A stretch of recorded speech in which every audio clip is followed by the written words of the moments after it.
السلام عليكم ورحمة الله وبركاته. إن الحمد لله نحمده ونستعينه ونستغفره ونعوذ بالله من شرور أنفسنا ومن سيئات أعمالنا. من يهده الله فلا مضل له ومن يضلل فلا هادي له، وأشهد أن لا إله إلا الله وحده لا شريك له، وأشهد أن نبينا محمدا عبده ورسوله. يا أيها الذين آمنوا اتقوا الله حق تقاته ولا تموتن إلا وأنتم مسلمون.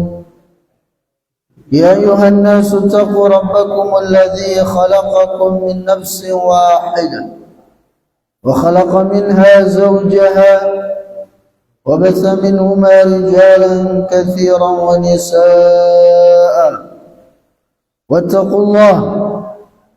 واتقوا الله الذي تساءلون به والأرحام إن الله كان عليكم رقيبا.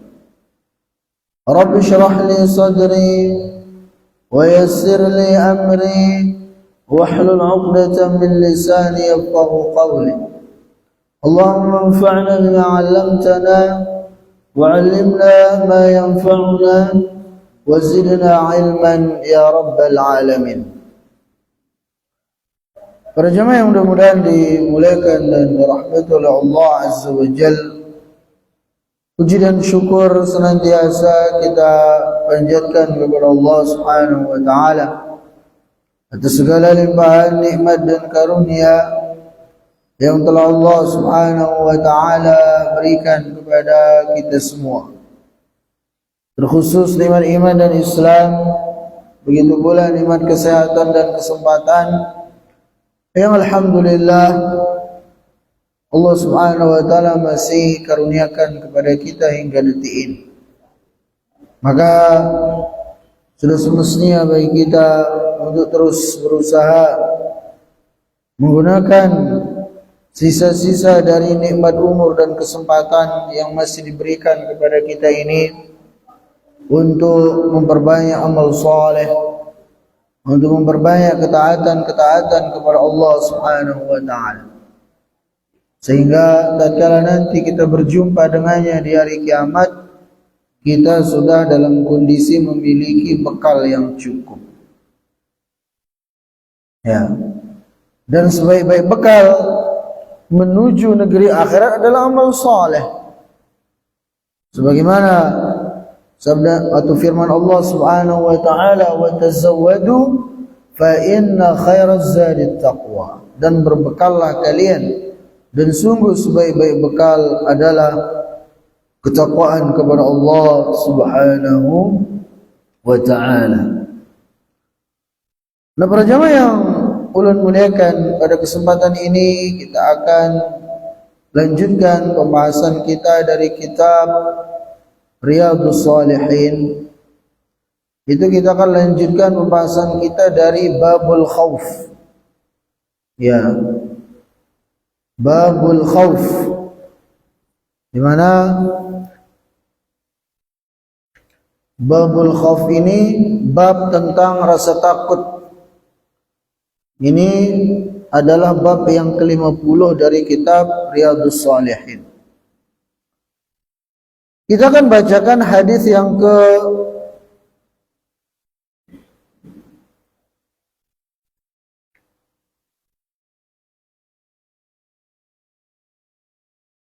403. Ya, hadis yang ke 404, ya, 404. Wa anhu, jadi hadis ini juga diriwayatkan oleh sahabat yang mulia Abu Hurairah radhiyallahu taala anhu. Beliau menyebutkan bahwasanya Rasulullah sallallahu alaihi wasallam, atau kata Abu Hurairah radhiyallahu taala anhu,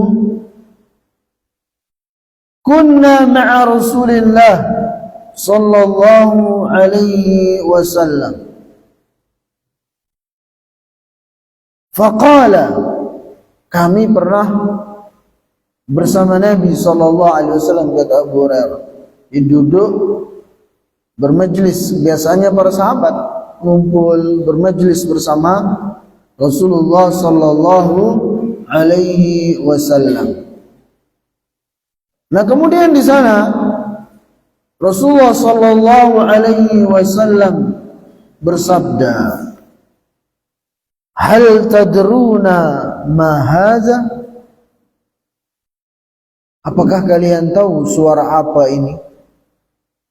Jadi ketika Nabi SAW dan para sahabat sedang duduk-duduk, ada suara dentuman yang sangat dahsyat. Suara sesuatu yang jatuh yang sangat dahsyat suaranya. Ya.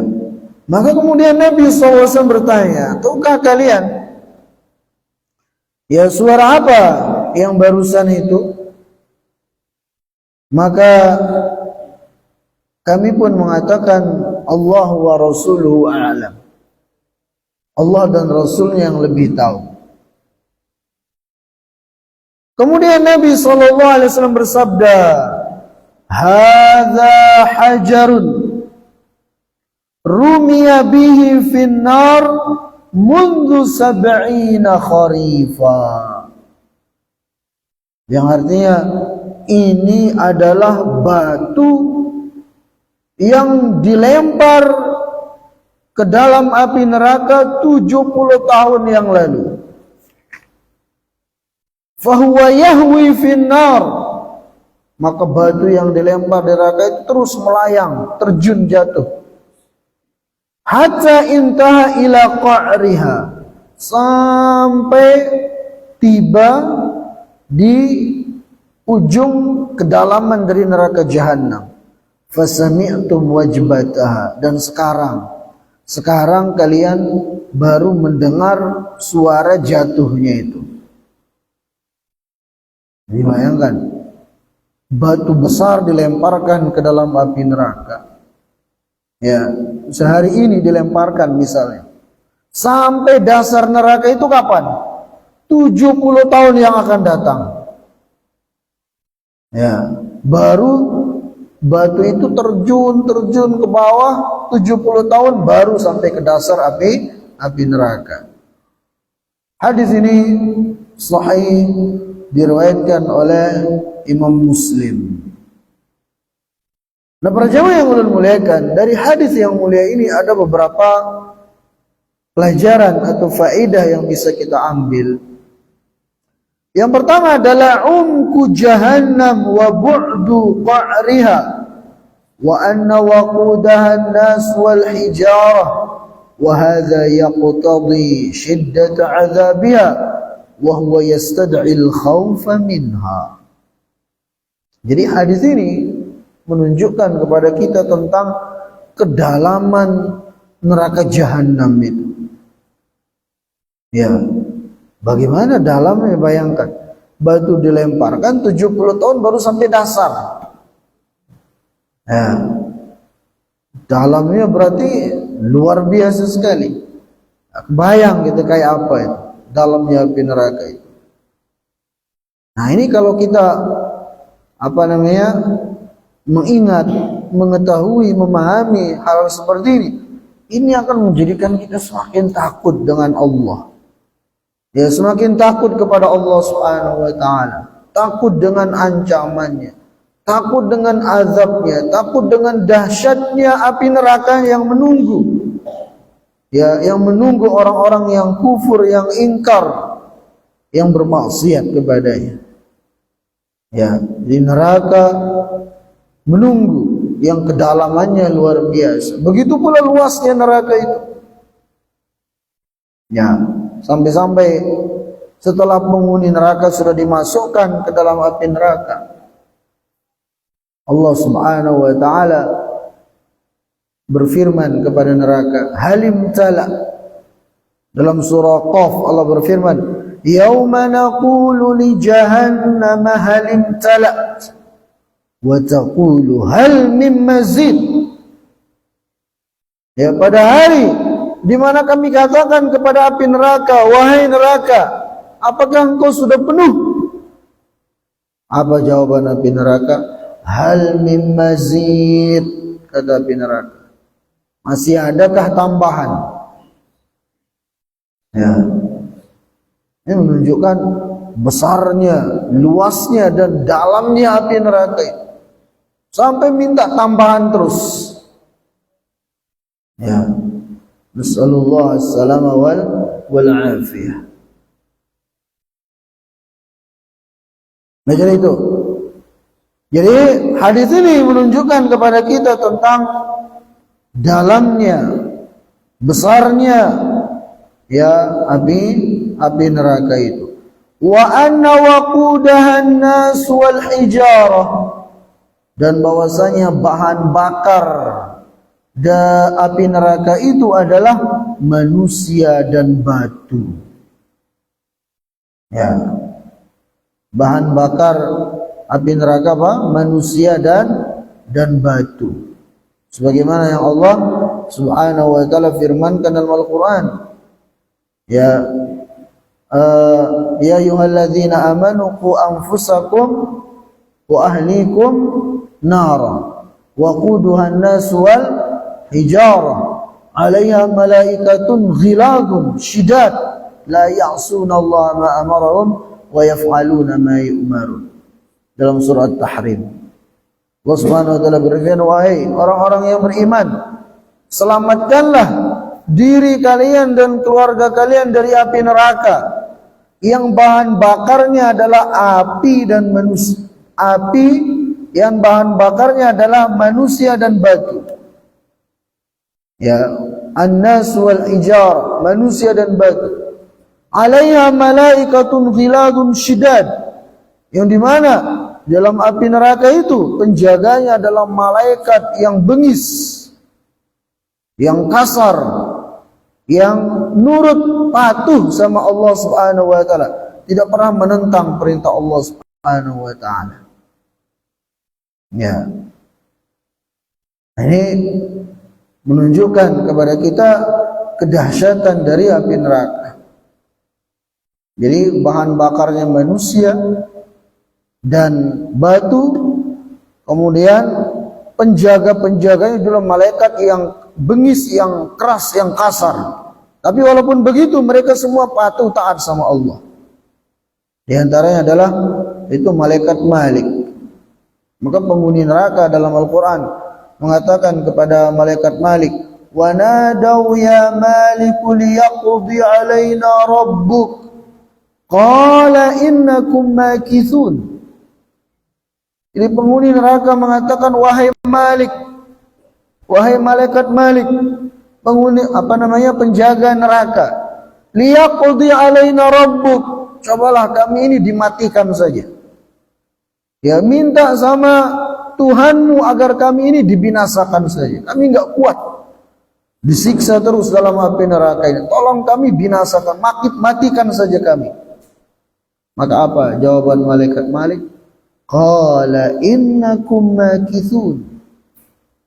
Ya. Maka malaikat Malik mengatakan, sesungguhnya kalian itu tetap akan kekal dalam api neraka. Sehingga itu menjadikan penghuni neraka makin tersiksa. Ya. Enggak ada harapan. Kekal dalam api neraka, kekal dalam siksaan. Mati itu sudah enggak ada. Ya, kalau seandainya misalnya dikatakan kalian akan disiksa 1 miliar tahun misalnya, masih ada harapan 1 miliar. Ya kan? Walaupun 1 miliar setidaknya masih ada harapan. Tapi ini abadi. Qala innakum makithun. Ya. Ini para jemaah yang mudah-mudahan dimuliakan dan dirahmati oleh Allah Azza wa Jalla. Ya, sekali lagi menunjukkan kepada kita tentang dahsyatnya api neraka. Jadi dalamnya, luasnya luar biasa, sampai-sampai yang kita sampaikan di hadis sebelumnya, ya, neraka itu ketika memiliki 70 kekang tali. Setiap kekang Dia 70.000 ya, digeret oleh 70.000 malaikat. Ya. Kalau ditotalkan itu 7 miliar sekian malaikat yang menggeret api neraka itu, menunjukkan besarnya. Maka ya, selamatkanlah diri kita dari api neraka ini. Ya, dengan cara apa? Ya, dengan cara kita selalu berusaha bertakwa kepada Allah Subhanahu wa taala, melaksanakan perintah-perintahnya, yang menjauhi larangannya. Itu satu-satunya cara kita untuk bisa diselamatkan dari api neraka dan dimasukkan ke dalam surganya Allah Subhanahu wa taala. Kemudian juga para jamaah yang Allah muliakan, hadis ini juga menunjukkan kepada kita karamatus sahabah fi simahim li sawti as-saqtah kama sami'u haninal jada' wa hadha ikramun minhu li ibadihi liyatta'idhu wa yarji'u wa yatubu. Hadis ini juga menunjukkan kepada kita tentang karomahnya para sahabat, di mana para sahabat mendengar suara dentuman batu yang dilemparkan ke dalam api neraka. Padahal kan api neraka tempatnya di mana gitu, tapi didengar oleh para sahabat. Ya, dan Nabi SAW menjelaskan itu suara apa. Ini menunjukkan karomahnya para sahabat. Ya, pernah juga dalam kesempatan yang lain, ya, para sahabat mendengar rintihan dari semacam pelepah kurma atau batang kurma yang Nabi SAW biasa memegangnya ketika khutbah. Ketika itu tidak dipakai lagi oleh Nabi SAW, terdengar suara semacam tangisan dari pelepah atau batang kurma itu. Ya, ini karomahnya para sahabat. Ya, menunjukkan para sahabat adalah manusia-manusia yang dimuliakan oleh Allah Subhanahu wa taala. Kemudian yang berikutnya adalah istihbabu isnadil ilm ila Allah taala fima la ilma lil insani bih. Anjuran untuk kita menisbatkan ilmu kepada Allah Subhanahu wa taala pada perkara-perkara yang kita tidak mengetahuinya. Seperti para sahabat di sini ditanya oleh Nabi SAW, ya tahukah kalian tadi itu suara apa? Suara dentuman apa? Sahabat mengatakan Allah wa Rasuluhu a'lam. Allah dan Rasulnya lebih mengetahui. Kalau ketika Nabi SAW masih hidup, ya dikatakan Allah dan Rasulnya lebih mengetahui. Tapi setelah Nabi SAW wafat, maka kita cukup mengatakan Allahu a'lam. Allah Subhanahu wa taala yang lebih mengetahui. Jadi ini adab kita. Ya, kalau kita ditanya sesuatu, kitanya kada tahu jawabannya, ya bilang kada tahu, bilang Allahu a'lam. Allah lebih mengetahui gitu. Ya, jangan jawabannya asal-asalan, asbun gitu orang, asal bunyi. Ya. Baik itu dalam perkara dunia, apalagi dalam perkara agama, sehingga nanti bisa menyesatkan orang dan seterusnya. Kalau dalam perkara dunia orang salah dalam menjawab, masih mending. Ya, tapi kalau dalam perkara agama, asal-asalan dia menjawab pertanyaan orang misalnya, padahal dia nggak tahu ilmunya, tapi dia sok tahu menjawab, sehingga orang tersesat, kan bahaya. Ya, jadi di sini para sahabat mengajarkan kita untuk bersikap tawadhu, merendah. Kalau tidak tahu sesuatu, jangan sok tahu. Katakan Allahu a'lam. Allah Subhanahu wa taala yang lebih mengetahui. Nisbatkan ilmu itu kepada Allah Subhanahu wa ta'ala. Kemudian juga para jamaah yang mudah-mudahan dimuliakan dan dirahmati oleh Allah Azza wa Jalla, hadis ini menunjukkan kepada kita isaratul muallim al-ihtimam wal intibah qabla al-bayan liyakuna ad'a ila al-ifham. Jadi ini salah satu metode dalam mengajar, itu dijadikan orang-orang yang kita ajari itu penasaran dengan cara memberikan pertanyaan kepada mereka, sehingga mereka siap untuk mendengarkan penjelasan yang akan kita sampaikan. Ini yang dilakukan oleh Rasulullah sallallahu alaihi wasallam kepada para sahabat ridwanullahu taala alaihim jami'an dalam hadis ini. Ya begitu pula faedah dari hadis ini sesuai dengan bab, itu babul khauf. Jadi tujuan Al-Imam An-Nawawi menyebutkan hadis ini dalam bab ini supaya kita takut dengan azab api neraka itu, karena dahsyatnya yang luar biasa ya. Ya, supaya kita mawas diri, supaya kita hati-hati dalam bersikap, dalam berbuat di dunia ini, agar jangan sampai ketika kita salah sikap, salah perbuatan, kita terancam dilemparkan, dijebloskan ke dalam api neraka. Ya, makanya banyak kan hadis-hadis, ayat-ayat yang menjelaskan kepada kita tentang kedahsyatan, kengerian dari neraka jahanam. Untuk apa ya? Supaya kita takut, sehingga hati-hati, tidak asal-asalan dalam berbuat di dunia ini, karena konsekuensinya nanti besar di hari kiamat. Kita terancam azabnya Allah Subhanahu wa ta'ala. Dan orang kalau sudah merasa takut, ya takut kepada Allah, takut dengan ancaman Allah, takut terhadap azab Allah, takut terhadap nerakanya Allah, itu akan menjadikan dia takut juga berbuat dosa. Ya, menjadikan dia apa? Takut berbuat dosa. Takut untuk menyakiti manusia, takut untuk menzalimi orang lain.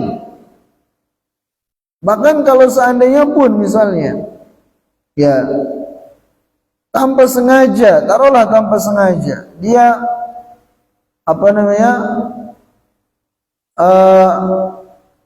mengambil ya hak orang lain, itu akan selalu menjadi beban pikirannya. Ya walaupun itu kecil misalnya. Ya, misalnya dia membeli sesuatu, kemudian diangsul oleh orang itu lebih 2.000 misalnya. Pas sampai rumah baru dia ketika ngitung, wah tadi orang itu ngangsulnya lebih 2.000. Nah itu akan menjadi beban pikirannya. Dia akan berusaha datangi orang itu, balikin duit itu walaupun cuma 2.000. Karena dia tahu itu bukan haknya dia. Dia tahu itu haknya orang. Kenapa dia seperti ini? Karena takutnya kepada Allah Subhanahu wa ta'ala. Ya, jadi 2.000 pun kalau itu hak orang akan menjadi beban pikirannya. Kalau orang itu sudah takut kepada Allah, takut kepada ancamannya, azabnya, apalagi ratusan ribu, apalagi jutaan. Sebaliknya kalau orang sudah tidak ada rasa takutnya, jangankan duit 2.000, ya triliunan pun enggak akan merasa bersalah dia. Lihat para koruptor itu, ya naudzubillah, ratusan triliun, ya dengan santainya dia. Itu pertanggungjawabannya kayak apa nanti di hari kiamat. Kenapa itu terjadi? Ya karena kurangnya rasa takut mereka kepada Allah Subhanahu wa ta'ala. Ya. Dan juga seseorang kalau sudah takut kepada Allah Subhanahu wa ta'ala, maka itu akan menjadikan dia semakin dekat kepada Allah. Karena semakin takut dia kepada Allah, dia akan semakin mendekat kepada Allah Subhanahu wa ta'ala. Nah, jadi itu tujuan dari Al-Imam An-Nawawi rahimahullahu ta'ala menyebutkan kepada kita pada bab ini tentang hadis-hadis tentang dahsyatnya api neraka, ya, dan perkara-perkara yang lainnya dari azab dan siksaan Allah Subhanahu wa ta'ala. Kemudian kita lanjut hadis yang berikutnya. Itu sabda Nabi sallallahu alaihi wasallam diriwayatkan oleh sahabat Adi ibn Hatim, di mana beliau berkata, Rasulullah sallallahu alaihi wasallam bersabda, "Ma minkum min ahadin illa sayukallimuhu rabbuhu laisa bainahu wa bainahu turjumanun." Yang artinya, kata Nabi SAW, sungguh setiap dari kalian nanti di hari kiamat akan diinterogasi oleh Allah Azza wa Jalla. Akan ditanya tentang amal perbuatan yang dia lakukan di dunia. Itu dihisab. Ya, di mana antara dia dengan Allah tidak ada penerjemah, langsung. Semua kita, ya. Fayanzuru aymana minhu fala yara illa ma qaddama. Ya, lantas dia pun melihat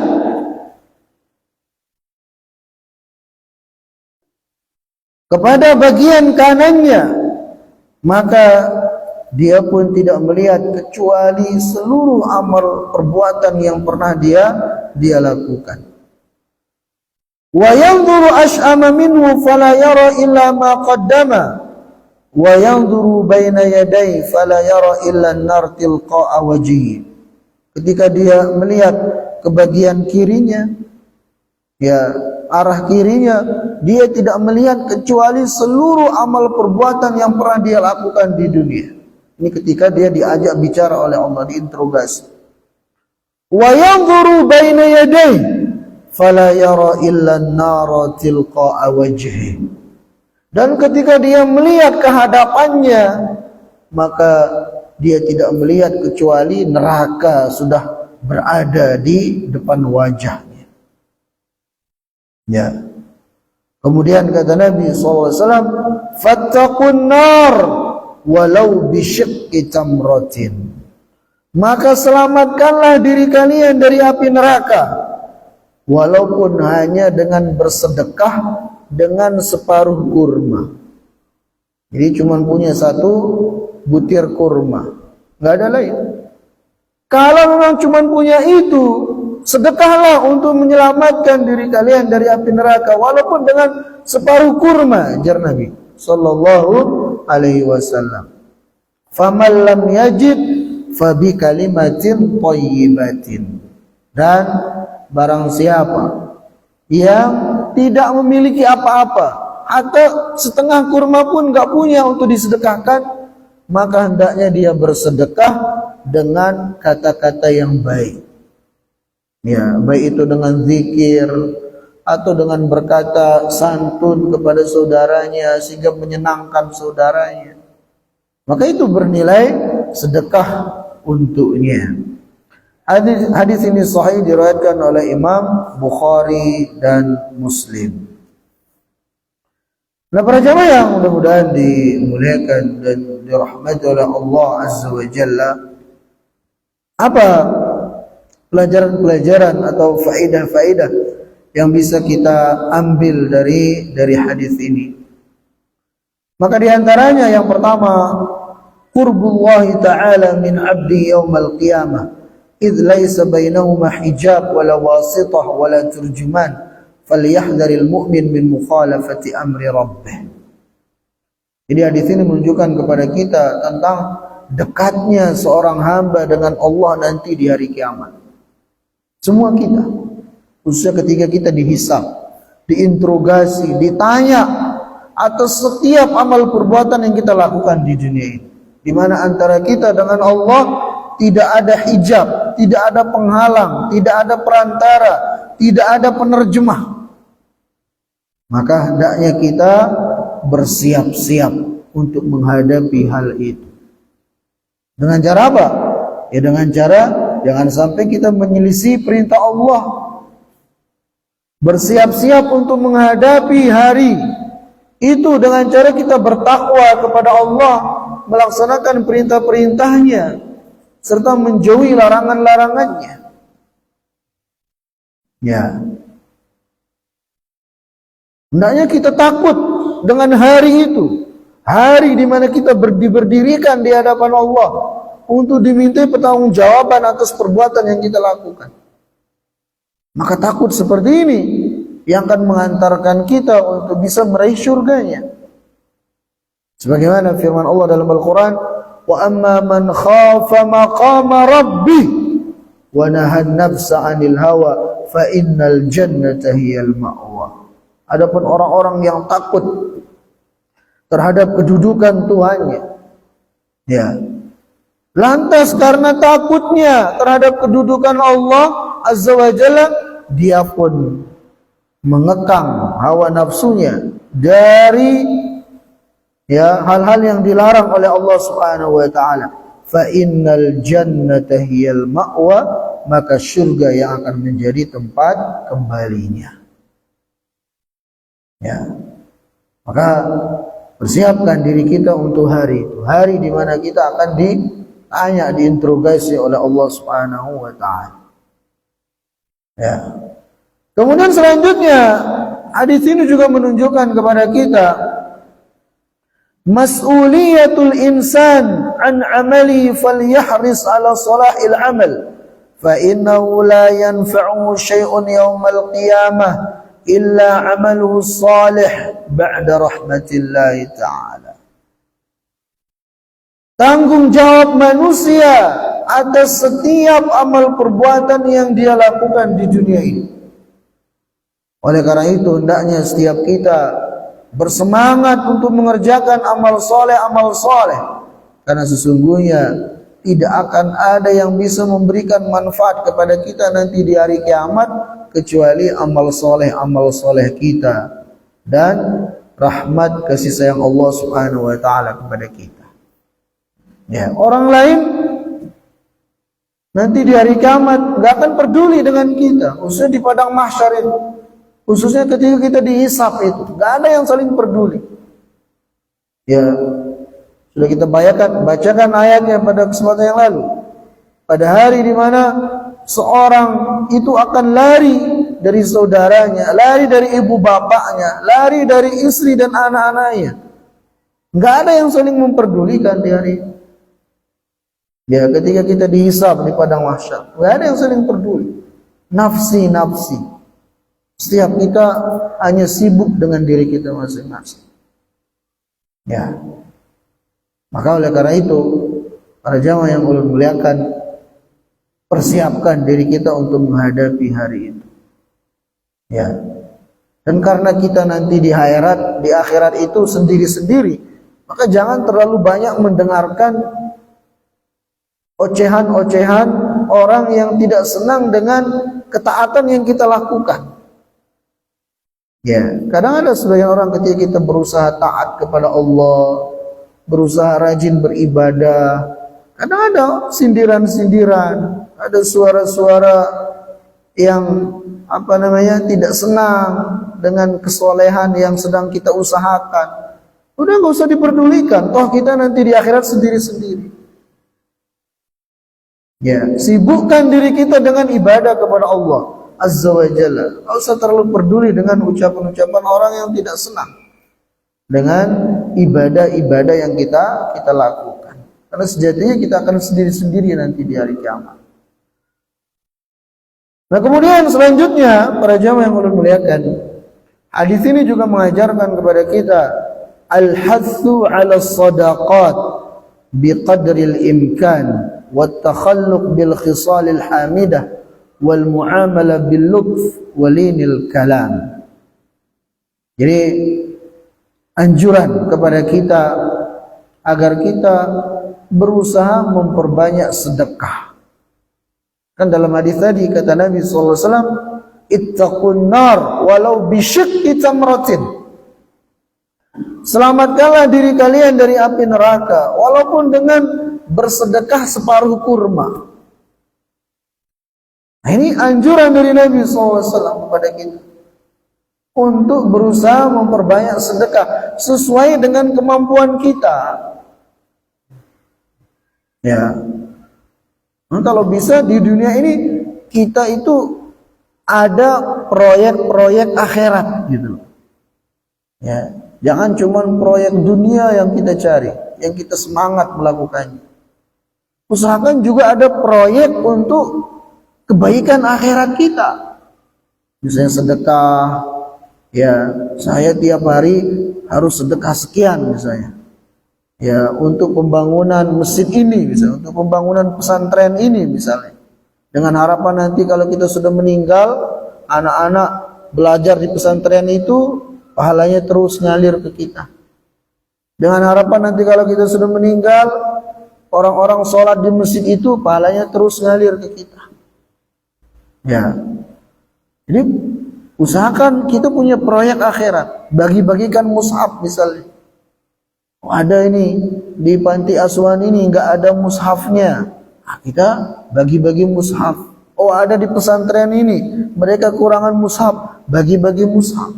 Sehingga setiap kali mereka membaca mushaf itu pahalanya terus ngalir ke kita. Ini bentuk-bentuk proyek akhirat. Atau bisa juga dalam bentuk misalnya menggali sumur untuk kebutuhan orang umum, apalagi di masjid, sehingga nanti dimanfaatkan untuk kebutuhan sehari-hari, untuk wudu, untuk apa.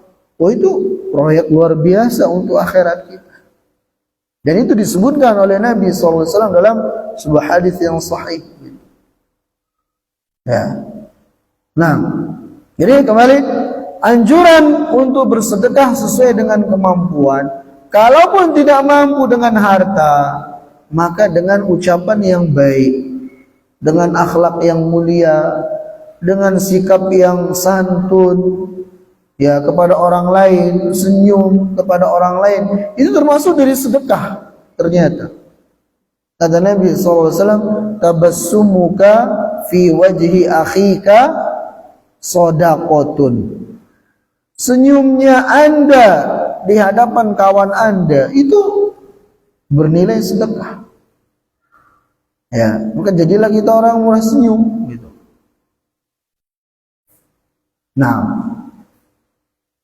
kemudian selanjutnya para jamaah yang mudah-mudahan dimuliakan dan dirahmati oleh Allah Azza wa Jalla, yanbaghi 'alal mar'i alla yahtaqira ma yatasaddaqu bi walau kana yasiran fa innahu junnatun minan nar.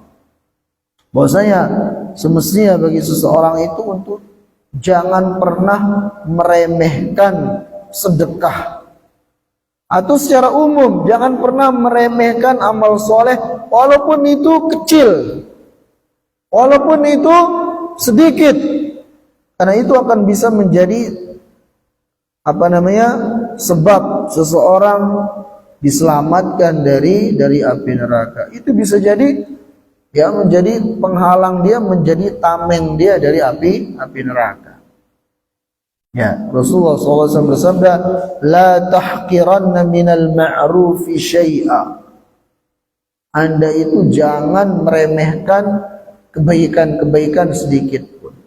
Kalau kita bisa gawi, bisa kerjakan walaupun itu kecil, walaupun itu sedikit. Karena kita nggak tahu, bisa jadi dengan pekerjaan yang kecil sedikit itu ketika kita lakukan dengan penuh ikhlas, dengan penuh ketulusan, ternyata gara-gara itu kita mendapatkan pengampunan. Ya kan? Dan banyak contohnya dalam hadis-hadis. Ada seorang yang ahli maksiat, ya, dia dalam kondisi haus, tiba-tiba dia menemukan sumur, maka dia pun turun ke sumur itu minum sepuasnya. Ketika naik, didapatinya ada anjing yang sedang kehausan sampai menjilat-jilat tanah. Maka dia pun mengatakan, oh ini anjing ini sedang kehausan seperti saya haus tadi. Dia turun lagi ke sumur itu, diambil air, dikasih minum anjing itu. Kata Nabi SAW, gara-gara itu dia diampuni oleh Allah Subhanahu Wa Taala. Ya, seekor hewan yang najis, ya kan? Cuma dikasih minum, tapi karena dia lakukan itu dengan penuh ketulusan, keikhlasan, maka gara-gara itu dia diampuni oleh Allah Azza wa Jalla. Jadi kalau kita bisa lakukan amal soleh, kebaikan, hatta kepada hewan sekalipun, lakukan. Jangan diremehkan kebaikan itu, amal soleh. Ya, contoh lain disebutkan dalam sebuah riwayat yang sahih, bahwasanya Nabi SAW melihat ada seorang laki-laki yang dia lalu lalang di surga. Gara-gara apa? Gara-gara dahulu di dunia ketika dia lewat di satu jalanan ada ranting pohon yang menjuntai ke jalanan, mengganggu orang lalu lalang. Maka dia keluarkan kapaknya atau mandaunya atau apa, kemudian dia tebas sehingga orang-orang aman lalu lalang di jalanan itu. Nah, gara-gara itu laki-laki ini pun lalu lalang di surga. Perbuatan yang sepele, tapi ketika itu dilakukan dengan penuh ketulusan, keikhlasan, bisa jadi itu akan menjadi sebab kita dapat surga, diselamatkan dari api neraka. Ya, makanya para ulama mengatakan, kam min amalin saghirin tukabbiruhun niyyah. Betapa banyak amalan yang kecil dijadikan besar gara-gara niatnya yang tulus, yang ikhlas karena Allah Subhanahu wa taala dalam mengamalkannya. Ya, maka ini dia Rasulullah SAW mengajarkan kepada kita, fattaqun nara walau bisyiqqi tamratin faman lam yajid fabi kalimatin thayyibatin. Selamatkanlah diri kalian dari api neraka walaupun dengan sedekah separuh kurma. Separuh kurma apa sih artinya? Ya, enggak ada harganya. Separuh kurma enggak ada harganya. Tapi kalau memang itu yang bisa dilakukan, lakukan, jar Nabi sallallahu alaihi wasallam. Ya, kalaupun enggak bisa, enggak memiliki harta, dengan kata-kata yang baik. Ya, intinya jangan pernah meremehkan amal soleh. Jangan pernah meremehkan kebaikan-kebaikan. Kemudian selanjutnya para jamaah yang ulun muliakan, hadis ini juga mengajarkan kepada kita bahwasanya itsbatu sifatil kalami lillahi ta'ala yaumal qiyamah mal ibad bila wasithah. Ya, dari hadis ini kita menetapkan bahwasanya salah satu sifat dari sifat-sifat Allah adalah al-kalam. Allah Subhanahu wa taala akan berbicara dengan hamba-hambanya nanti di hari kiamat untuk menanyakan kepada dia tentang, untuk menghisap tentang seluruh amal perbuatan yang dilakukan oleh seorang hamba ketika dia berada di kehidupan di dunia ini. Nah, para jemaah yang mudah-mudahan dimuliakan dan dirahmati oleh Allah Azza wa Jalla, ya, itu dia hadis yang ke 405 ya. Kemudian kita lanjut hadis yang berikutnya. Berapa menit lagi, Pak? 3 menit. Ya. 3 menit nanggung kita masuk hadis baru ya. Kita cukupkan saja. Insyaallah kita akan lanjutkan pada kesempatan yang akan datang.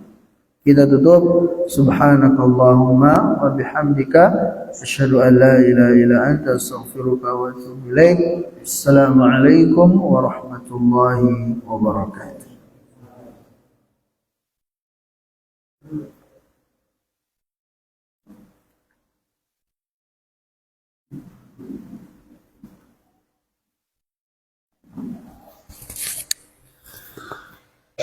Enggak mati kan apa?